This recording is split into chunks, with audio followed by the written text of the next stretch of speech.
is SMNI News Channel. Truth that matters.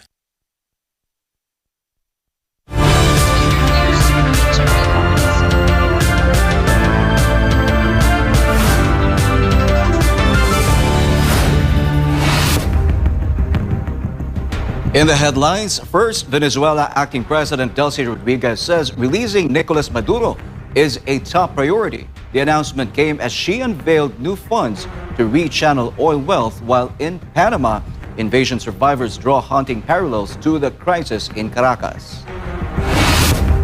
The United States has formally withdrawn from the World Health Organization.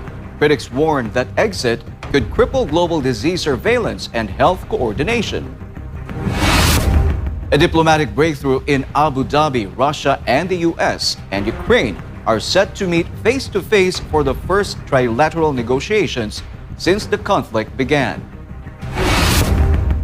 Bangladesh begins its first election season since the ouster of Sheikh Hasina. The vote, overseen by Iran or by an interim government, marks a critical turning point for the nation. An impeachment attempt against President Marcos Jr. hits the House. A group of lawyers and former generals formally tried to file the complaint earlier today. Corruption probe at the Bureau of Fire Protection. Nearly 40 personnel, including retired officers, are under investigation, sparking calls for an internal cleansing. And Cha Yun-woo is facing a massive tax bill. The Korean actor is under scrutiny after an audit reportedly resulted in a multi-billion won assessment. I'm Troy Gomez, and Newsline World starts now.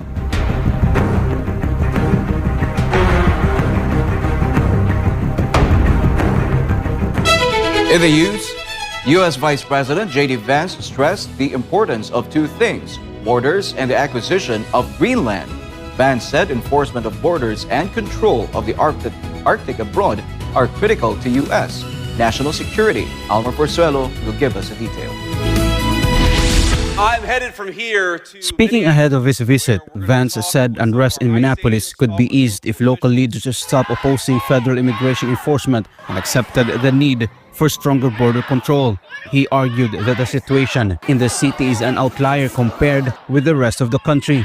My simple piece of advice to them is going to be, look, if you want to turn down the chaos in Minneapolis, stop fighting immigration enforcement and accept that we have to have a border in this country. It's not that hard.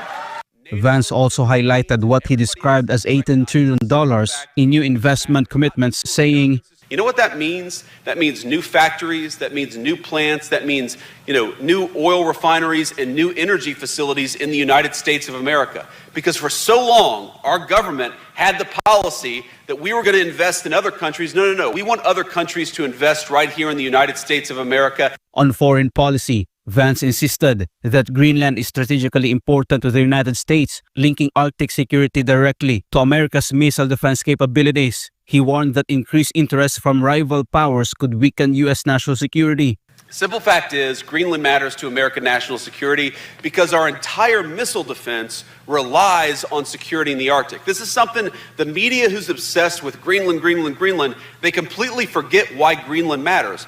But what if a foreign country launched a missile at the United States of America? We would need control over the Arctic in order to shoot that missile down.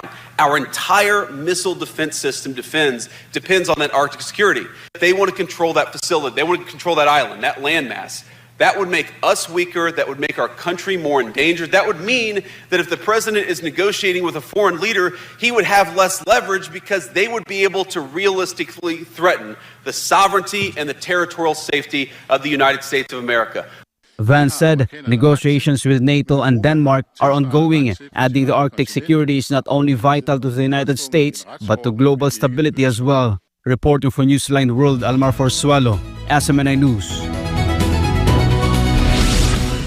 Meanwhile, Bangladesh has officially entered election season as campaigning began for the nation's first parliamentary polls since the ouster of Sheikh Hasina. The vote, overseen by the interim government, represents a pivotal turning point for the South Asian nation. Joy Tabanao reports. The streets of Dhaka were flooded with green and white on Thursday as thousands of supporters gathered for the official launch of the Jamaat-e-Islami election campaign. The event marks the formal start of a high-stakes race for 300 parliamentary seats, with over 127 million voters eligible to cast their ballots on February 12.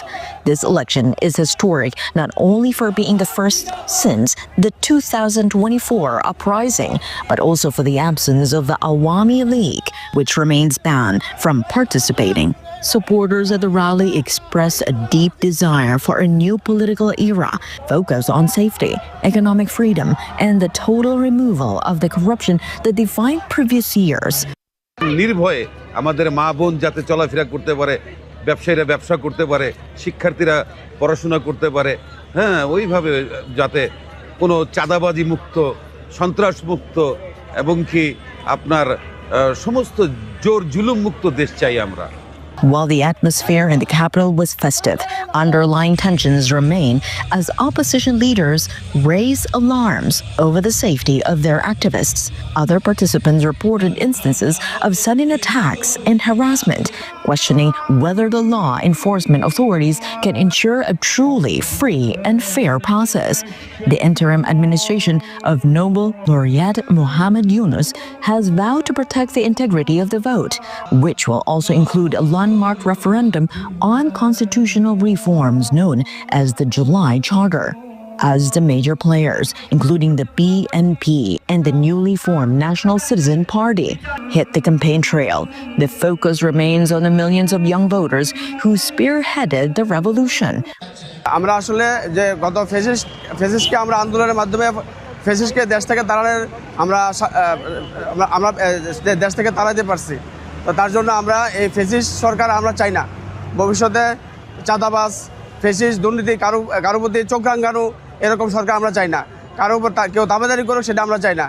সবাই মানুষের মতো, মানুষ যাতে সবার সাথে সবাই সৌহার্দ্যপূর্ণ আচরণ করতে পারে, আমরা এরকম সরকার আমরা ভবিষ্যতে চাচ্ছি। With less than 3 weeks until the polls, all eyes are on Bangladesh to see if this transition will finally lead to a stable future.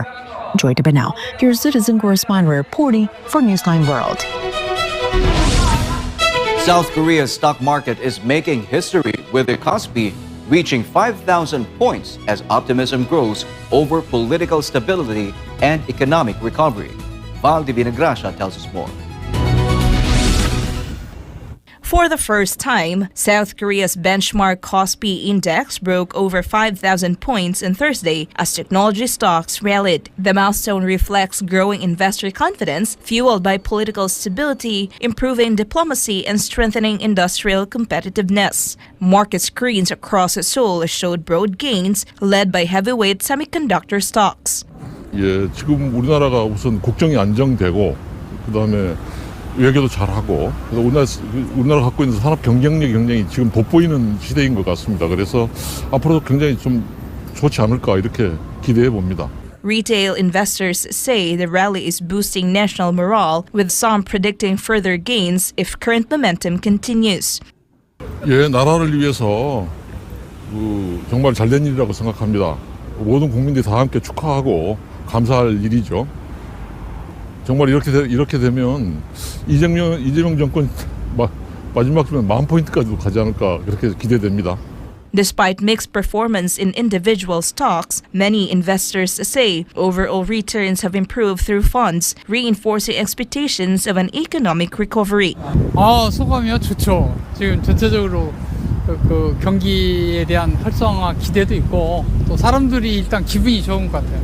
저부터도 운영원은 개별 주식에서는 별로 이득을 못 보고 있는데 그 펀드나 이런 쪽에서는 또 이득을 보고 있어서 그런 점에 있어서는 기대치가 있어서 좋습니다. While semiconductors continue to lead the market, investors are hoping the rally broadens to other sectors. 여기에 따라서 개별 종목들이 좀 더 앞으로 추세적으로 올라가지 않을까 그런 기대를 해보고 있습니다.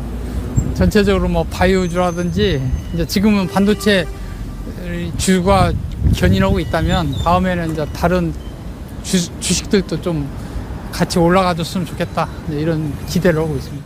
Analysts say sustaining the rally will depend on global market conditions and whether gains can spread beyond Korea's technology sector. Reporting for Newsline World, this is Valdivina Grosha, SMNI News. Up next, an impeachment attempt against President Marcos Jr. hits the House of Representatives. A group of lawyers and former generals formally tried to file the complaint earlier today. And corruption probe at the Bureau of Fire Protection. Nearly 40 personnel, including retired officers, are under investigation, sparking calls for an internal cleansing. More news when Newsline World returns.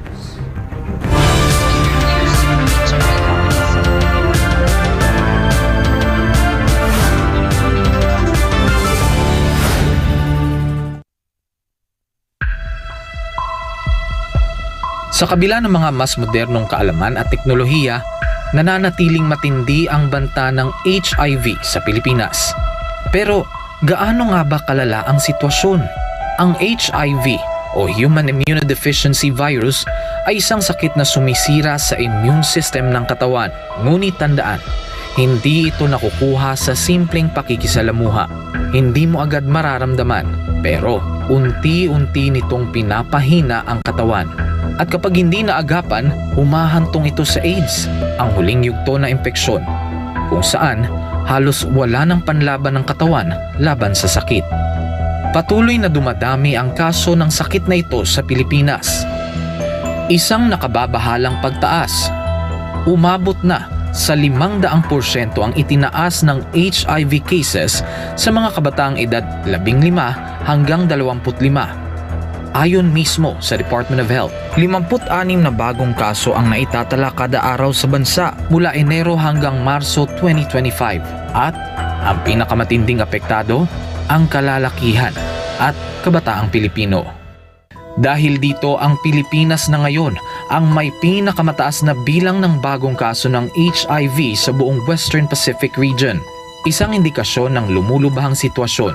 Kaya nananawagan ng Department of Health gawing opisyal at urgent ang laban sa HIV sa pamamagitan ng isang Public Health Emergency Declaration. Kalalakihan ng pangunahing apektado. 95% ng bagong kaso ay lalaki. Mahigit 1/3 ay kabataang nasa edad 15 hanggang 24. Habang wala pang deklarasyon, patuloy ang DOH sa mga sumusunod na hakbang: HIV testing, libreng gamot, self-test kits, at pakikipagtulungan sa DepEd para sa edukasyon sa mga paaralan. Isinulong rin ng DOH ang online patient appointment system para sa HIV patients. Layunin nitong gawing mas madali at mas personal ang pag-access sa libreng gamutan at konsultasyon. Ayon sa schedule ng pasyente, ang HIV ay hindi tulad ng flu. Hindi ito basta naipapasa sa hangin. Ito ay naipapasa sa pamamagitan ng personal na desisyon. Kailangan din nating pagtuunan ng pansin ang ugali, disiplina, at personal na responsibilidad. Isang paalala mula sa SMNI.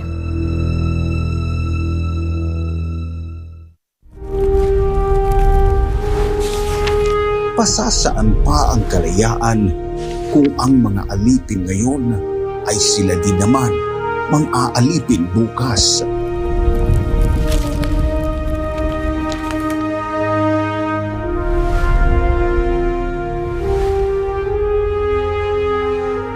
Ibigin mo ang iyong bayan ng sunod kay Bathala, sa iyong kapurihan at higit sa lahat sa iyong sarili.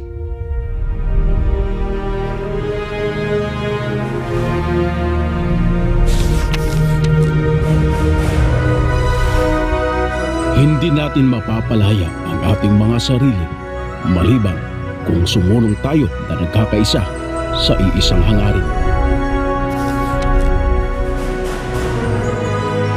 Ang tunay na makabayan ay ang tumutupad ng pagpapabuti ng kanyang mga kapwa, gaano man kaaba ang kanyang katungkulan. Naway magsilbing paalala ang kanilang mga salita upang lalo nating mahalin at tapat na paglingkuran ang minamahal nating inang bayan.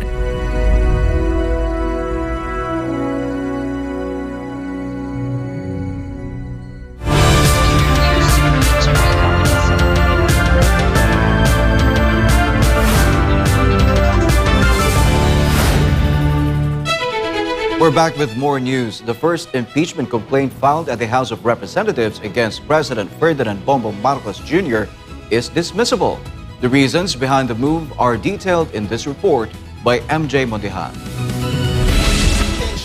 Attorney Harold Respicio believes that the impeachment case filed in the House of Representatives against Philippine President Bongbong Marcos is weak. In an interview with SMNI, Attorney Respicio, who currently serves as Vice Mayor of Reyna Mercedes Town in Isabela, asserted that the grounds for impeachment stated in the complaint are extremely short, including that the grounds are the controversial 60 billion fund transfer to PhilHealth, issues of corruption and program items in the 2023 to 2025 national budget, and the allegation of substance use or cocaine use by the president. Earlier, presidential sister and Senator Amy Marcos admitted the alleged drug addict issue involving her brother PBBM. Also included in the grounds is what the complainant described as the kidnapping and surrender of former President Rodrigo Duterte to the ICC, also cited as basis in the alleged creation by PBBM of the Independent Commission for Infrastructure or ICI that were allegedly meant to protect allies involved in corruption. Private lawyer Andre De Jesus filed the impeachment case for alleged graft and corruption, culpable violation of the Constitution, and betrayal of public trust. Pusong Pinoy Party List Representative Jet Nisa endorsed the complaint in the House. The complaint was filed on Monday, January 19. There is the explanation of Attorney Respicio, who is among those set to file a new impeachment case against the president.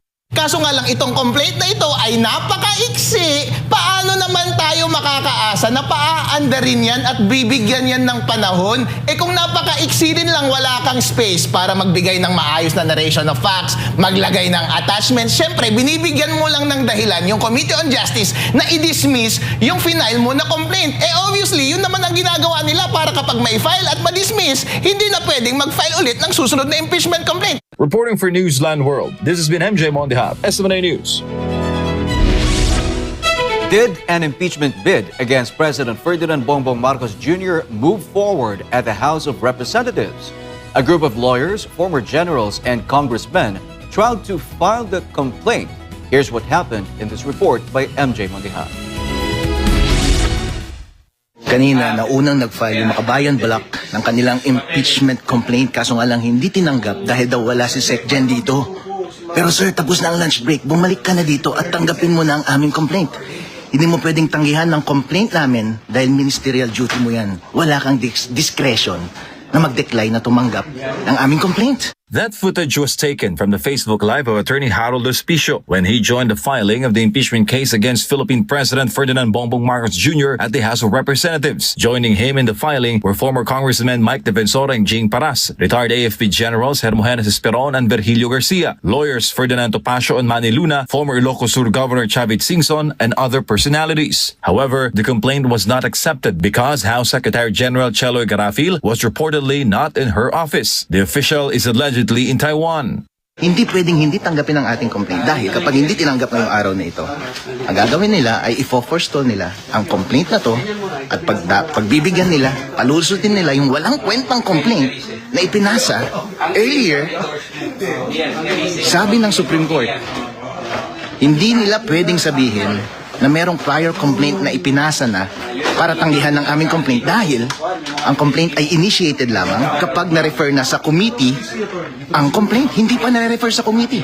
Magko-convene pa lang ang Congress, House of Representatives sa Monday.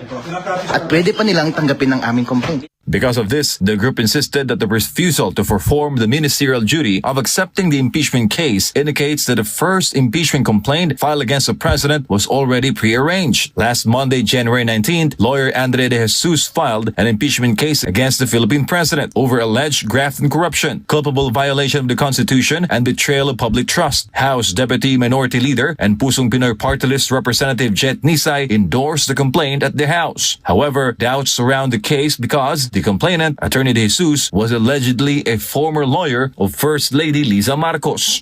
Kung Mike, for the 5,000 watching live, anong statement natin? Well, una sa lahat, si Atty. was kind enough to come here and sabihin niya na hindi niya kayang tanggapin. So, itong opisina to kasi hindi naman tao but the office. Sa saligang batas, talagang tanggapin talaga. And ito papakita lang na talagang yung naunang impeachment ay kalokohan at gusto nilang babuyin ang ating proseso ng saligang batas sa impeachment. Ito lang ang pagkakataon ng tao magreklamo, hindi pa pinayagan. SMNI News has already sought a reaction from Secretary General Garafil, but she has yet to issue a statement. SMNI News remains open to her side. Reporting for Newsline World, this has been MJ Mondihar, SMNI News. Meanwhile, the Philippine Senate is examining a corporation after it was identified as a possible key in linking a luxury property in Forbes Park to former House Speaker Martin Romualdez. Faith Agustin reports. A significant lead has surfaced in the investigation into the purchase of a house in Forbes Park, Makati City that could possibly connect former Speaker Martin Romualdez to the property. According to Navota's representative Toby Tiangco, the house at 30 Tamarind Street has long been mentioned as being linked to Romualdez, but in the past there was no clear evidence. During the Senate Blue Ribbon Committee hearing last Monday, Tiangco said that Senator Ping Lacson identified the actual buyer of the property as Golden Pheasant Corporation, which is owned by attorney Jose Raulito Enoy Paras. Noong Senate Blue Ribbon Committee hearing noong Lunes, ang pinakamahalaga doon ay natumbok ni Senator Ping Lacson yung lead na ang bumili ay isang kumpanya na nagpapangalan ng Golden Pheasant Corporation na ang 100% stockholder ng Golden Pheasant Corporation is si Attorney Jose Raulito Enoy Paras na yung Jose Raulito Enoy Paras may connections talaga si former Speaker Martin Romualdez. According to Tiangco, this is a very important lead that could link Romualdez to the house, which has been alleged to have been used as a cash warehouse in anomalous flood control kickbacks. So ngayon, unti-unti nang napagdud dahil yung Jose Raulito Enoy Paras konektado kay former Speaker. So makikita na natin kung ano yung mga because he is a director in corporations connected kay former Speaker Martin Romualdez. So may link na ngayon. So yun ang lead ni Senator Ping. Attorney Paras is expected to be invited to the next hearing to clarify his role in the company's link to Romualdez. Tiangco said this would help the Senate and prosecution agencies in the ongoing investigation into the alleged anomalies in flood control projects. This is Faith Agustin, your citizen correspondent, reporting for Newsline World. Nearly 40 personnel of the Bureau of Fire Protection, including several retired officers, are under investigation for alleged corruption spanning several years. Amid the controversy, BFP leadership says it is time for reform and internal cleansing. Here's a report by Paul Montibon. Allegations of corruption have rocked the Bureau of Fire Protection, prompting a major investigation into its ranks. According to the Interior and Local Government Secretary John Vic Remulla, the ongoing investigation is part of the government's broader campaign for institutional reform and accountability within the Bureau of Fire Protection. At the New Year's call held at Camp Crame, Remulla stressed the need to separate the institution from the few personnel allegedly involved in corruption. The situation within the agency has earlier been described as an organized crime syndicate, a system that gradually expanded and persisted over several years. In response, the Bureau of Fire Protection has voiced its full support for Secretary Remulla's call for reform. Among the BFP's immediate measures are full cooperation with the ongoing investigations, the mandatory use of body-worn cameras, and the more aggressive implementation of BFPE complaint system mechanisms aimed at preventing abuse and strengthening transparency in public service. These measures served as the pillars of the agency's internal cleansing and integrity monitoring program. As the investigation continues, the stance of both the government and the Bureau of Fire Protection remains clear. There is no room for corruption in the security service. Looking ahead, reforms are moving forward to strengthen the agency and restore the trust of the Filipino people. For God and my beloved country, the Philippines, reporting for Newsline World, this has been Paul Montibon, SMNI News. When we return, Venezuela Acting President Delcy Rodriguez says releasing Nicolas Maduro is a top priority. The announcement came as she unveiled new funds to rechannel oil wealth while in Panama, invasion survivors draw haunting parallels to the crisis in Caracas. The United States has formally withdrawn from the World Health Organization. Critics warn the exit could cripple global disease surveillance and health coordination. And a diplomatic breakthrough in Abu Dhabi. Russia, the US, and Ukraine are set to meet face-to-face for the first trilateral negotiations since the conflict began. More news after the break.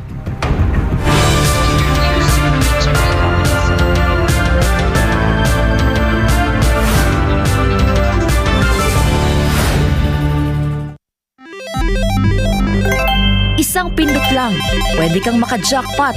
Mukhang masaya at easy money lang. Sa murang halaga, pwede ka na tumaya sa online gambling at e-casino apps. Mayroong sabong, slot machines, mahjong, poker at iba pa. Kailangan mo lang ng smartphone, e-wallet at internet. Pero ang aliw na ito, unti-unting nagiging bitag para sa mga Pilipino. Lalo na kung ang paborito mong artista o influencer ang mukha ng app. Mas madaling makaengganyo, diba? Parang safe naman kasi may kilalang mukha. Pero sa likod ng ngiti, sugal pa rin ang itinutulak. At syempre, mas madali ring itago ang pagkalulong sa bisyong ito. Walang pisikal na kasino o pasugalan, walang kaharap, walang accountability, kaya't mas lumalala ang adiksyon. Dagdag pa rito, maraming online gambling apps at walang regulasyon. Sa likod ng mga makukulay na interface at papremyo, nakatago ang problemang bumabalot ngayon sa bansa. Ang pagkalulong ng maraming Pilipino sa online gambling. Pwede maglaro kahit saan, kahit kailan, kahit sino, bata man o matanda, pwedeng malulong.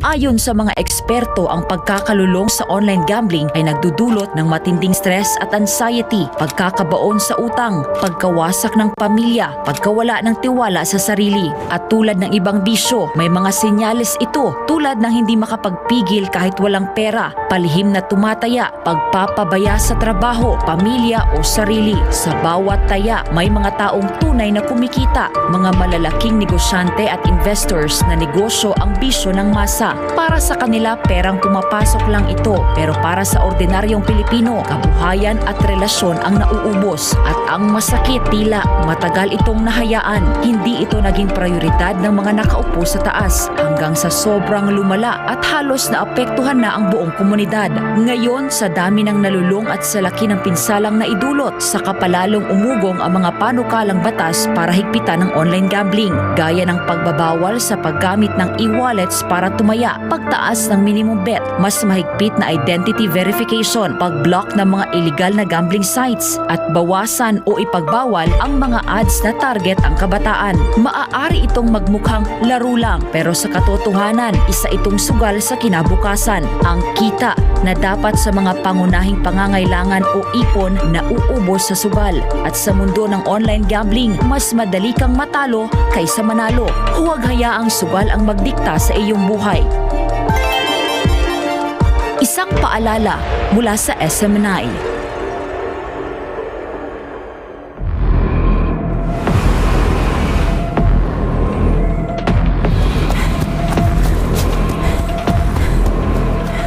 Hoy, magnanakaw!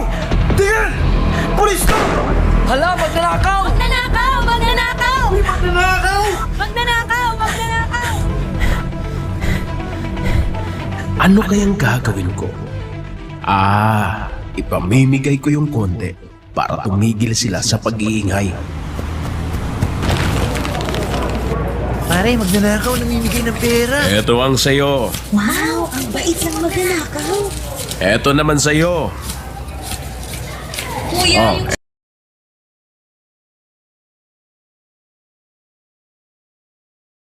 Eto Huwag ka nang maingay. Eto pa. Tama na yan. Nakikipalato lang kayo eh. Huwag nang maingay.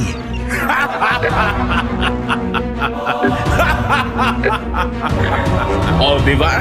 Konti lang pinamigay ko, mabait na ako. Tahimik na sila. Easy. Ngayon, pwede ko na tong suluhin. Masaya ang mga tao, pero tama po ba ito? Di po ba ang nakikinabang sa magnanakaw ay kasabwat ng magnanakaw? Ikaw, Kinukonsenti mo ba ang legal na korupsyon?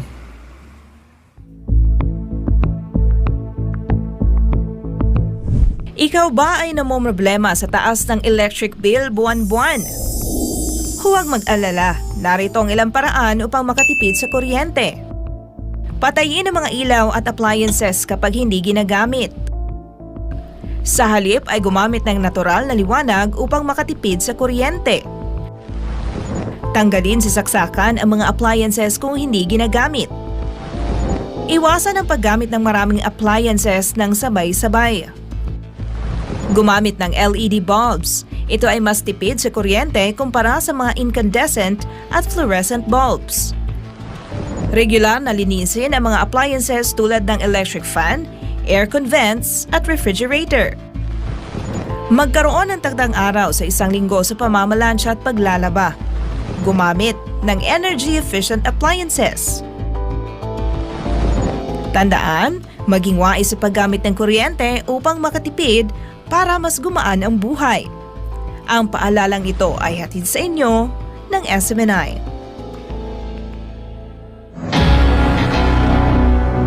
Maging alerto at handa tuwing may bagyo.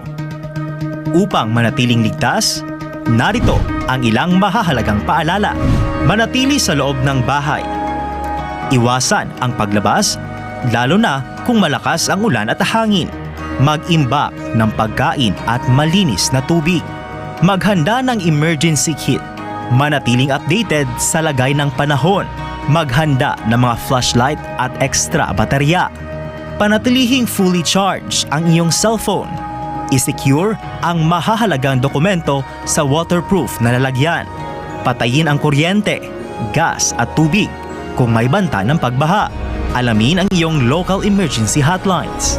Putulin o tapyasan ang mga sanga ng puno na maaaring mabuwal sa malakas na ulan at hangin. Lumikas agad kung inabisuhan ng mga otoridad.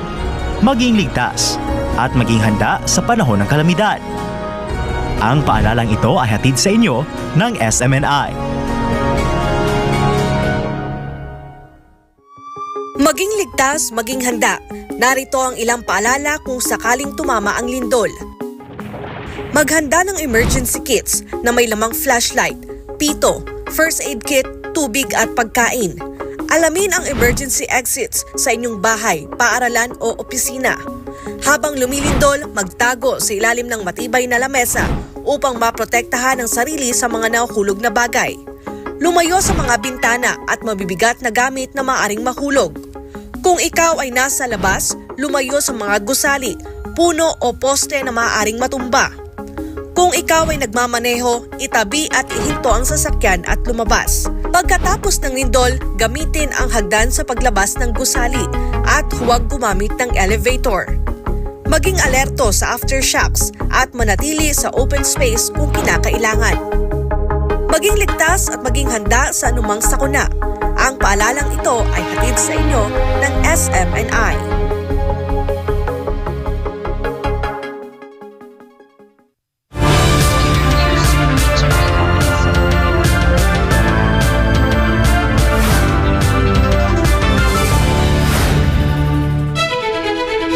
The United States has formally withdrawn from the World Health Organization, a move critics warn could undermine global health coordination and disease surveillance.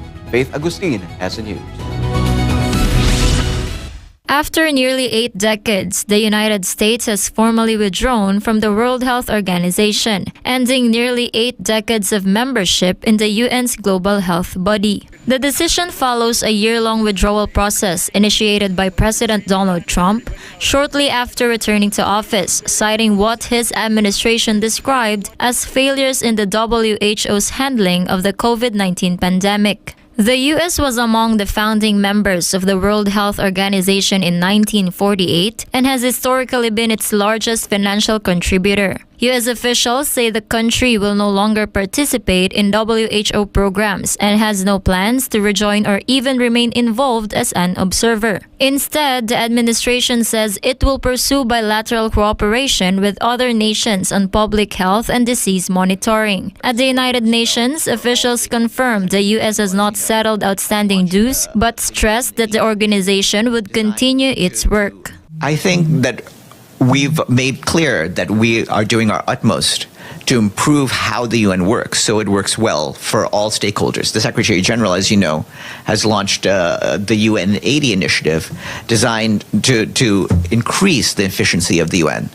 Beyond that, what I can tell you is that the UN will continue to relentlessly work for peace, in full respect for international law, and with a comprehensive effort to address the root causes of conflict to ensure sustainable solutions for peace. U.S. law requires a 1-year notice period and the settlement of outstanding financial commitments before withdrawing from the World Health Organization. Obligations estimated at roughly $260 million US. U.S. officials, however, dispute that settling those arrears is illegally required, saying Washington has already provided more than its fair share of funding to the agency. Public health experts have warned that Washington's withdrawal could weaken global disease monitoring and disrupt health programs worldwide. It could also diminish U.S. global influence and leave it more vulnerable to pandemics. Global health is national policy and national security. It's a national security issue because the World Health Organization is critical for disease surveillance, things like updating vaccine standards, sharing data. And without that, the United States is vulnerable. We're vulnerable to pandemics. We're vulnerable to infectious diseases that can surge here in America. So when we pull out, when the United States pulls out, we're less prepared. We're literally less prepared for a pandemic. We have less access to critical data that can inform our public health policy. For these reasons, this is why we become more vulnerable to the threats of a future pandemic. The WHO faces significant funding gaps following the U.S. departure as uncertainty grows over how global health efforts will be financed going forward. This has been Faith Agustin, your citizen correspondent, reporting for Newsline World. Venezuela's acting president Delcy Rodriguez has declared the release of captured leader Nicolas Maduro as a top priority for the year, while unveiling new sovereign funds to rechannel oil wealth. Meanwhile, in Panama City, survivors of the 1989 U.S. invasion are drawing haunting parallels to the recent events in Caracas. Jane Cudnita has a story. Acting President Delcy Rodriguez boldly declared that she will rescue Nicolas Maduro and his wife Celia Flores, declaring the objective as non-negotiable. Lograr el rescate del presidente y de la primera combatienta. Nosotros estamos en un proceso de diálogo, de trabajo con los Estados Unidos, sin temor alguno, a encarar las diferencias, las dificultades, las más sensibles y las menos sensibles, a encararlas por la vía de la diplomacia. Rodriguez made the declaration inside the Miraflores Palace, wherein she presided over the Federal Government Council, charting a path for a nation still reeling from the January 3rd U.S. military operation. Rodriguez confirmed she has received support from Cuban President Miguel Diaz-Canel while announcing 2 new sovereign funds that will use oil revenues for social protection and public infrastructure. But as Caracas pursues a fragile diplomacy with Washington, the weight of history is being felt nearly 500 miles away. In Panama City, residents and veterans gathered to commemorate the 1989 invasion, warning that the recent U.S. strikes in Venezuela mirrored the same pattern used to topple Manuel Noriega. Sociologists and survivors alike criticized what they called a brazen update to the Monroe Doctrine, aimed at controlling strategic natural resources under the guise of democracy. Un elemento común es el uso de la acusación de narcotráfico contra los gobernantes del país para justificar, entre comillas, la invasión extranjera. Se utilizó contra Noriega en 1989 en Panamá y ahora se ha utilizado contra Nicolás Maduro en Venezuela. As Rodriguez calls for a popular consultation this March, the region remains on edge, caught between a new political reality and the long shadows of the past. This has been Jane Cudniter, Global Citizen Correspondent, reporting for Newsline World.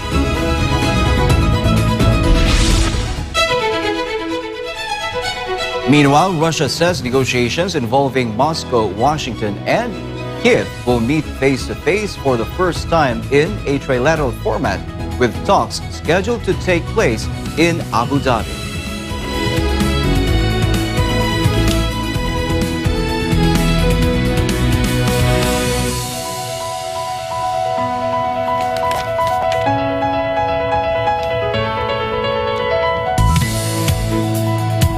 Kremlin aide Yuri Ushkov confirmed the development after President Vladimir Putin held nearly 4 hours of talks with senior U.S. envoys at the Kremlin.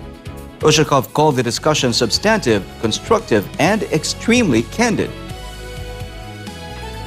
Трехсторонние рабочие группы – это значит представители России, США и Украины. Наряду с этим, там же в Абу-Даби, встретятся и руководители двусторонней группы по экономическим делам. Это уже двусторонняя группа, то есть Россия и США. Кирилл Дмитриев и Стив Уитков.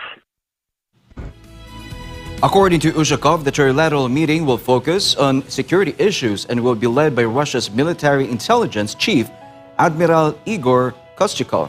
He said the Russian delegation has received direct instructions from President Putin and expected to fly to the United Arab Emirates shortly.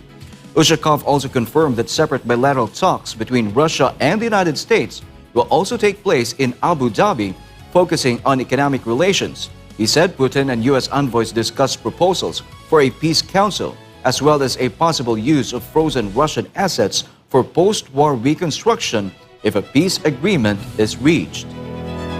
На встрече в Кремле были также обсуждены инициативы Дональда Трампа о создании Совета мира, а также целый ряд региональных вопросов и ситуация вокруг Гренландии. При обмене мнениями по Совету мира была акцентирована наша готовность направить бюджет этой структуры $1 миллиард из замороженных еще в прежней администрации США российских активов. Остальные же средства из наших замороженных США резервов можно было направить на восстановление территорий, пострадавших в ходе боевых действий уже после заключения мирного договора между Россией и Украиной. Разговор по этой теме будет продолжен в двусторонней экономической группе. There has been no immediate response from Ukrainian officials as of now, while Washington has yet to publicly confirm its participation in the trilateral meeting. Meanwhile, the aftermath of the massive protest in Iran left severe damage to public property. In Tehran, at least 22 buses were set on fire during violent incidents in District 4. Authorities also reported that some individuals set fire to public buildings and religious sites amid unrest in the capital. Paul Montibon will give us more details. Buses and other public properties. Tehran officials described the incidents as highly coordinated and professional in nature. Mayor of Tehran's District 4 said 12 buses in the district were set on fire. And across the city, around 22 buses suffered similar attacks. در منطقه 4 همونجور که پشت سر بنده مشاهده می‌کنید 12 دستگاه اتوبوس خسارت جدی دید و به آتش کشیده شد. در کل شهر تهران آمارهایی که بنده اطلاع دارم حدود 22 دستگاه اتوبوس آتش گرفت توسط تروریست‌های مسلح و برآورد ریالی خسارت به اتوبوس‌ها حدود 500 میلیارد تومان. Meanwhile, the director of District 3 of Tehran's bus company described disturbing scenes of extreme violence. اتوبوس‌های ما رو ترددش رو مختل کردن، نرده‌ها رو شکوندن، ریختن جلوی راه اتوبوس‌ها، سطل آشغالا رو جلوی راه اتوبوس‌ها آتش زدن و راه رو با تهدید راننده رو از ماشین به زور پیاده کردن، مسافرها رو پیاده کردن، راه رو بستن و نذاشتن اتوبوس تردد بکنه. چند نفر آدمی که قیافشون با معترضین کلا فرق میکرد. ما اونا رو جزو آدمای معترض نمیدونیم. اونا هم سر و وضعشون پوشونده شده بود، هم اقداماتی که میکردن کاملا آموزش دیده بودن. راننده رو جفت پاشو گرفتن کشیدن پایین، تهدیدش کردن با چاقو و ماشین رو در عرض 2 دقیقه آتیش زدن. کل ماشین در عرض 2 دقیقه آتیش گرفت. یعنی کاملا تخصصی. Karimpour, Deputy Director of Transportation and Traffic, reported additional destruction to infrastructure, including traffic lights, bus station shelters, and BRT fences. City authorities have confirmed that work is underway to rebuild affected structures, restore damaged infrastructure, and return neighborhoods to normalcy. Officials say the city is working to restore normal bus services while investigating the attacks. Authorities continue to monitor the situation closely as Tehran works to repair both the physical and social impact of the unrest. For God of my beloved country, the Philippines, reporting for Newsline World, this has been Paul Montebon, SMNI News.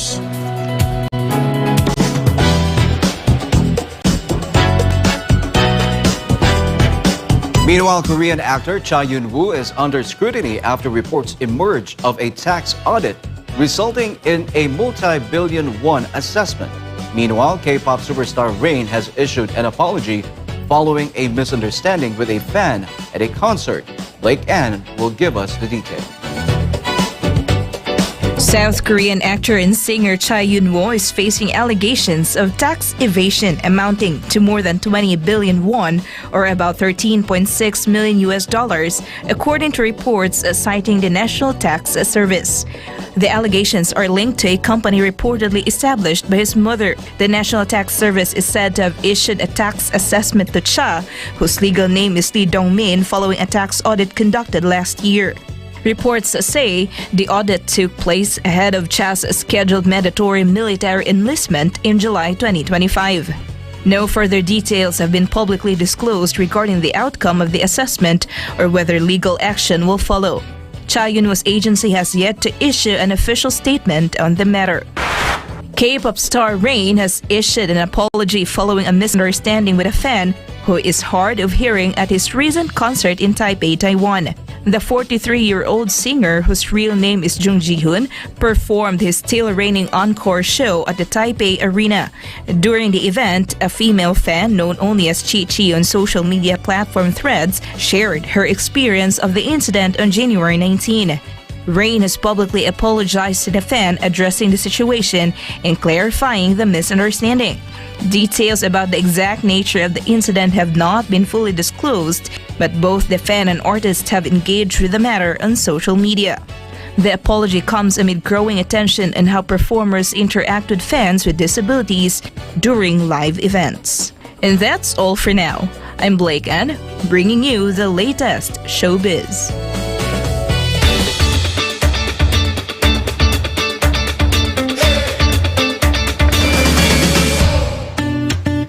And for our good news, the Nashville Zoo welcomed their first ever baby aardvark calf, a rare and joyful arrival that the zoo staff and animal lovers celebrating.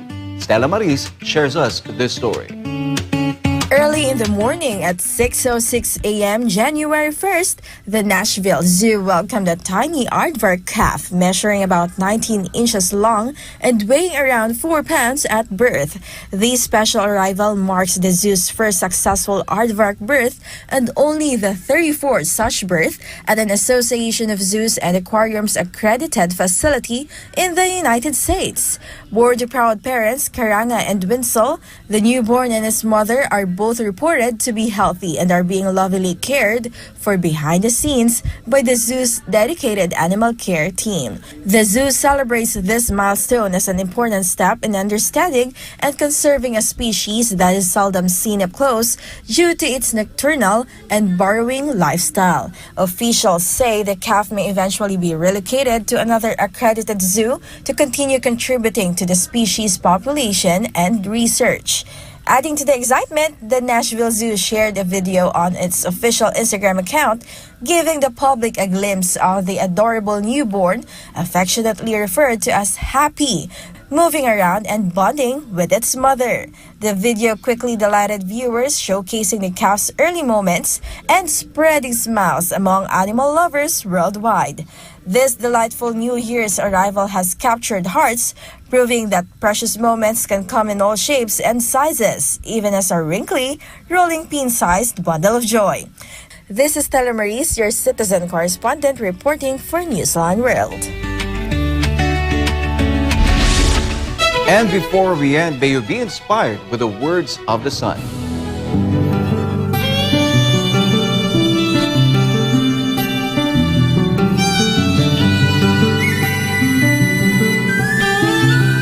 Do what is right, defend what is right, die for what is right.